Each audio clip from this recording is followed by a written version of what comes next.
मात्र 2 सब्जेक्ट अगर पढ़ लेंगे ना तो इसमें नौकरी पक्का है। इतना आसान, यानी कि बहुत आसान इसका सिलेबस है और इसका सिलेक्शन की प्रोसेस जो है वो भी बहुत आसान है और बहुत आराम से इसमें नौकरी हो सकता है। थोड़ा सा आप लोग इस वीडियो को अंत तक देखिए और अच्छे से समझ के जाएंगे। एमटीएस और हवलदार की वैकेंसी निकल कर आ चुकी है और ये 2024 में ये फॉर्म अप्लाई कब होगा, टोटल पोस्ट कितना होगा, इसमें क्वालिफिकेशन क्या होगा, इसका एज लिमिट क्या होगा, इसमें फीस कितना लगेगा और सिलेक्शन की प्रोसेस क्या होगा और इसका सिलेबस क्या होगा, इसमें फिजिकल होगा कि नहीं होगा, यानी कि A to Z जानकारी हम लोग प्राप्त करने वाले हैं इस वीडियो में। तो वीडियो के अंत तक बने रहिए। चैनल पर नया सब्सक्राइब कीजिएगा, वीडियो को लाइक कीजिएगा। यहाँ पे देखिए, सबसे पहले हम बात करेंगे कि ये अप्लाई कब से होगा। ठीक है, ये अप्लाई कब से होगा, तो अप्लाई आपका होगा कि ये 7 मई से लेकर और ये होगा आपका 6 जून तक। ये 7 मई से लेकर 6 जून तक होगा। अगर टोटल पोस्ट की बात करें तो ये 5000 प्लस, यानी कि 5000 से अधिक वैकेंसी निकल कर आने वाला है। ठीक है, अगर हम फीस की बात करें कि इसमें फी कितना लगता है, तो जनरल, ओबीसी, ईडब्ल्यूएस का हमेशा 100 रुपया रहता है। यही तो एक एसएससी में खास बात है कि फी में परिवर्तन नहीं होता है, जनरल हो, ओबीसी हो या ईडब्ल्यूएस हो। ठीक है, ये सबके लिए 100 रुपया है तो है। और एससी, एसटी और पीएच कैंडिडेट, ठीक है, इसके लिए 0 रुपया, यानी कि 1 रुपया भी नहीं लगता है। एससी, एसटी या पीएच कैंडिडेट हैं तो आपको पैसा नहीं लगेगा और जब पैसा नहीं लगेगा तो अप्लाई करने में कोई दिक्कत नहीं होता है और इसका एग्ज़ाम सेंटर भी बहुत नज़दीक जाता है। ठीक है, यानी कि आपके लिए एक बहुत बढ़िया मौका है। मात्र 2 सब्जेक्ट आप पढ़ के इसमें नौकरी ले सकते हैं। ठीक है, अब कौन कौन सब्जेक्ट है, आगे बने रहिए आप वीडियो के, हम बताते हैं। सबसे पहले यहाँ पे देखिए एज, यहाँ पे 2 प्रकार का एज है। एक 18 साल से 25 साल के बीच में है तो आप फॉर्म को अप्लाई कर देंगे। दूसरा 18 से 27 साल के बीच में है तो फॉर्म को अप्लाई कर देंगे। जैसे कि कहने का मतलब क्या है, अगर सोच रहे हैं कि 18 से 25 किस में लगेगा, 18 से 27 किस में लगेगा। जैसे कि वैकेंसी निकल कर आया है 5000, तो 5000 में 2000 ऐसे सीट होगा जिसमें एज जो होगा 18 से 27 लगेगा और 3000 ऐसे सीट होगा जिसमें एज 18 से 25 लगेगा। अभी ये क्लियर नहीं हुआ है, जब नोटिफिकेशन पूरा फाइनल आ जाएगा तो उस समय इसको बता दिया जाएगा कि ये एज इसका फाइनल क्या होगा। लेकिन अभी याद रखिएगा कि जो भी एसएससी का एग्ज़ाम होता है उसमें एज यही चलता है। ठीक है, एज रिलैक्सेशन, यानी कि ये इसमें छूट है कि नहीं। अब बताइए कि उम्र में छूट है कि नहीं, तो उम्र में छूट है। जनरल, ओबीसी, ईडब्ल्यूएस के लिए छूट है 3 साल का और एससी, एसटी के लिए छूट है 5 साल का। ये हमेशा से छूट रहता है और ये रहेगा भी। तो याद रखना है कि जनरल, ओबीसी, ईडब्ल्यूएस के लिए 3 साल का छूट है और ये एससी, एसटी के लिए 5 साल का छूट है। एज लिमिट की बात करें, यानी कि एज कब से जोड़ा जाएगा, एज कब से गिना जाएगा, या तो जनवरी से गिना जा सकता है या तो जुलाई से गिना जा सकता है। अब नोटिफिकेशन, जब फाइनल इसका नोटिफिकेशन आएगा तो उस समय इसमें पूरा रिलीज कर देगा कि हाँ, इसमें एज लिमिट जो है ये किस मंथ से ये जोड़ा जाएगा। ठीक है, इसमें क्वालिफिकेशन की बात करें तो मिनिमम क्वालिफिकेशन आप अगर 10th पास है, 10th पास तो हर कोई है, जिसकी एज अगर 18 साल से अधिक है वो 10th पास होगा ही होगा। यानी कि इसका मिनिमम क्वालिफिकेशन 10th पास, अगर 10th पास है तो फिर इसके लिए आप एलिजिबल हैं। ठीक है, अब यहाँ पे देखिए सिलेक्शन की प्रोसेस भी हम बताएंगे, सिलेबस के बारे में भी बताएंगे, इसमें फिजिकल होता है कि नहीं होता है इसके बारे में बताएंगे, अगर होता है तो वो किसके लिए होता है। ठीक है, यहाँ पे देखिए सिलेक्शन प्रोसेस में पहले आपका रिटन का एग्जाम होगा। जब आप रिटन की एग्जाम में पास कर लेंगे तो फिर आपका फिजिकल होगा। फिजिकल जब पास कर लेंगे तब आपका मेडिकल होगा और जब मेडिकल पास कर लेंगे तो आपका डीवी, यानी कि डीवी का मतलब हुआ डॉक्यूमेंट वेरिफिकेशन, यानी कि डॉक्यूमेंट वेरिफिकेशन होगा। तो ये सिलेक्शन की प्रोसेस ये 4 तरह की होगा और जब ये पूरा फाइनल कर लेते हैं तो आपका फाइनली नौकरी लग जाएगा। ठीक है, ये अब यहाँ पे देखिए, अगर आप जैसे कि एमटीएस से अप्लाई करेंगे, एमटीएस, तो फिर ये आपको फिजिकल और मेडिकल की ज़रूरत नहीं पड़ेगा। फिजिकल और मेडिकल की ज़रूरत नहीं पड़ेगा, सीधे रिटन होगा और ये डॉक्यूमेंट वेरिफिकेशन होगा और डायरेक्ट नौकरी हो जाएगा।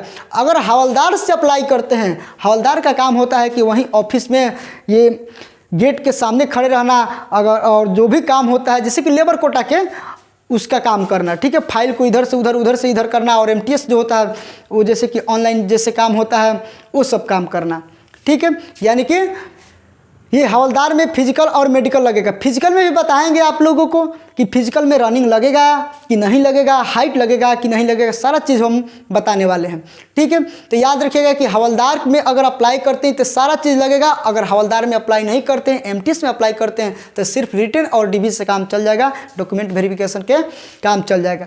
थोड़ा सा हम इसको सिलेबस के बारे में हम बात कर रहे थे, क्या क्या पूछा जाएगा। देखिए टोटल क्वेश्चन रहेगा आपका 40 क्वेश्चन, 2 पार्ट में एग्जाम होगा। पार्ट 1 में आपका 40 क्वेश्चन रहेगा, टोटल मार्क्स रहेगा 120 नंबर का। इसमें निगेटिव नहीं होगा, यानी कि नो निगेटिव, इसमें निगेटिव नहीं होगा। और इसका टाइम रहेगा मात्र 45 मिनट्स, बहुत आसान है पार्ट 1 में। अब पार्ट 1 में क्वेश्चन रहेगा, यानी कि सब्जेक्ट रहेगा मैथ और रीजनिंग, और मैथ से 20 क्वेश्चन और रीजनिंग से 20 क्वेश्चन। एक क्वेश्चन 3 नंबर का होगा, तो मैथ से 20 क्वेश्चन और रीजनिंग से 20 क्वेश्चन, टोटल क्वेश्चन 40 और एक क्वेश्चन 3 नंबर का, तो 40 तिहाई 120, यानी कि टोटल मार्क्स 120 120। यानी कि याद रखिएगा कि 120 नंबर का होगा और इसका समय 45 minute, total question 40, marks 120, negative इसमें नहीं है। इसमें सिर्फ क्वालिफाई नेचर है। अगर इसमें आप पास कर जाते हैं तो बस, और पास करने के लिए सोचें कितना परसेंट नंबर आएगा तो पास कर लेंगे। तो याद रखिएगा कि अगर जनरल से हैं तो आपको मात्र 30% नंबर लाना होगा, जनरल से हैं। अगर आप ओबीसी हैं, ओबीसी तो 25%, और एससी एसटी से बिलोंग करते हैं तो 20% पे आप इसमें पास हो जाएंगे। और यही है इसमें क्वालिफाई नेचर, यानी कि सिर्फ इसमें पास होंगे और इससे मेरिट नहीं बनेगा, यानी कि इससे मेरिट नहीं बनेगा। यानी कि याद रखिएगा कि 120 नंबर में अगर 30% आ जाता है तो 120 का 30% 36 नंबर होगा, 12 तिहाई 36 होगा ना। 120 का अगर हम 30% निकालेंगे तो कितना होगा, तो कहेंगे कि 12 तिहाई 36, यानी कि 36 नंबर लाते हैं, वो भी जनरल के लिए। अगर जनरल है 36 नंबर लाते हैं तो बस इसमें पार्ट 1 में आप पास कर जाएंगे, ठीक है। उसके बाद जब पार्ट 1 में हम लोग पास कर जाएंगे तो पार्ट 2 का एग्ज़ाम होगा, और पार्ट 2 के एग्ज़ाम में थोड़ा सा सावधानी बरतना पड़ेगा। और सावधानी क्या है, क्योंकि इसमें टोटल क्वेश्चन 50 को क्वेश्चन पूछेगा, यानी कि इसमें 40 क्वेश्चन तो इसमें 50 क्वेश्चन। इसमें 120 नंबर का तो इसमें 150 नंबर का। इसमें टाइम 45 मिनट तो इसमें भी 45 मिनट। लेकिन इसमें रहेगा आपका निगेटिव क्वेश्चन के आधार पर निगेटिव रहेगा 1/3। मतलब कि अगर क्वेश्चन गलती करते हैं, 3 क्वेश्चन गलती करते हैं तो 1 सही में से काट लिया जाएगा, और नंबर के हिसाब से 1 by 1 रहेगा। यानी कि 120 नंबर का क्वेश्चन है, उसमें से अगर 1 क्वेश्चन गलती करते हैं तो उसके लिए 1 नंबर काट लिया जाएगा, ठीक है। क्वेश्चन के हिसाब से 1 by 1 और नंबर के हिसाब से 1 by 1, क्वेश्चन के हिसाब से 1 by 3 रहेगा। इसमें क्या पूछेगा, तो इसमें जीके जीएस 25 क्वेश्चन पूछेगा, इंग्लिश से 25 क्वेश्चन, टोटल क्वेश्चन इसमें 50, नंबर 150 नंबर का रहेगा, 25 तिहाई 75, ये एक 3 नंबर का, और ये भी एक 3 नंबर का, 25 तिहाई 75, 75 कितना हुआ 150 नंबर। यानी कि इसमें क्वेश्चन रहेगा कितना 150 नंबर का इसमें से क्वेश्चन पूछेगा। तो याद रखिएगा कि पार्ट 2 के एग्जाम, और इसी से मेरिट बनेगा। मेरिट किससे बनेगा, तो इसी से मेरिट बनेगा। तो इसमें जीके जीएस और इंग्लिश पे बहुत फोकस करना है। ये तो आराम से आंख मूंद के इसको निकाल सकते हैं। अगर थोड़ा सा भी कंपटीशन की तैयारी किए होंगे ना, या मैथ रीजनिंग जानते हैं, तो आराम से इसमें मान लीजिए कि 40 क्वेश्चन में 36 नंबर अगर ला देते हैं, 120 नंबर में 36 नंबर ला देते हैं तो आराम से निकल जाएगा। 120 नंबर में 36 नंबर, अगर ओबीसी हैं तो मात्र 25% ही इसमें से, मतलब पास होने के लिए 25% चाहिए। 25% का मतलब 120 का 25% निकाल के देख लीजिए कितना आ रहा है। 120 का 25%, ये देखिए ये हुआ 25% का मतलब 1/4 और 4 तिहाई, यानी कि 30 नंबर आएगा तो आराम से पास हो जाएंगे, ठीक है। ये हो गया। अब यहाँ पे देखिए थोड़ा सा हम फिजिकल की बात कर लेते हैं। तो रनिंग मतलब इसमें कुछ नहीं, इसमें चलना है। रनिंग का मतलब कि 1.6 किलोमीटर 15 मिनट में आपको चल देना है। आप चल के जाइए चाहे दौड़ के जाइए, 15 मिनट में 1.6 यानी कि 1600 मीटर ये मेल के लिए है, और फीमेल के लिए है 1 किलोमीटर 20 मिनट में। देखिए मेल के लिए 1600 मीटर 15 मिनट में, ये 1 किलोमीटर 20 मिनट में। हाइट की बात करें तो मेल के लिए हाइट है 157 और वो जनरल ओबीसी के लिए है 157 और SC ST के लिए है 152 सेंटीमीटर, ठीक है। और फीमेल 152.5 है जनरल ओबीसी के लिए और SC ST के लिए फीमेल में है 149.5 सेंटीमीटर, ये हाइट हो गया। इसमें वेट भी उठाना पड़ता है, 48 केजी उठाना पड़ेगा मेल के लिए और फीमेल के लिए ये 46 केजी। तो अब आप लोग पूरा समझ गए होंगे कि कैसा सवाल पूछेगा, किस तरह से पूछेगा। तो इसलिए क्योंकि एक बहुत बढ़िया अपॉर्चुनिटी है नौकरी लेने का SSC MTS और हवलदार में, क्योंकि मात्र 2 सब्जेक्ट पढ़ के आप नौकरी ले सकते हैं, ठीक है।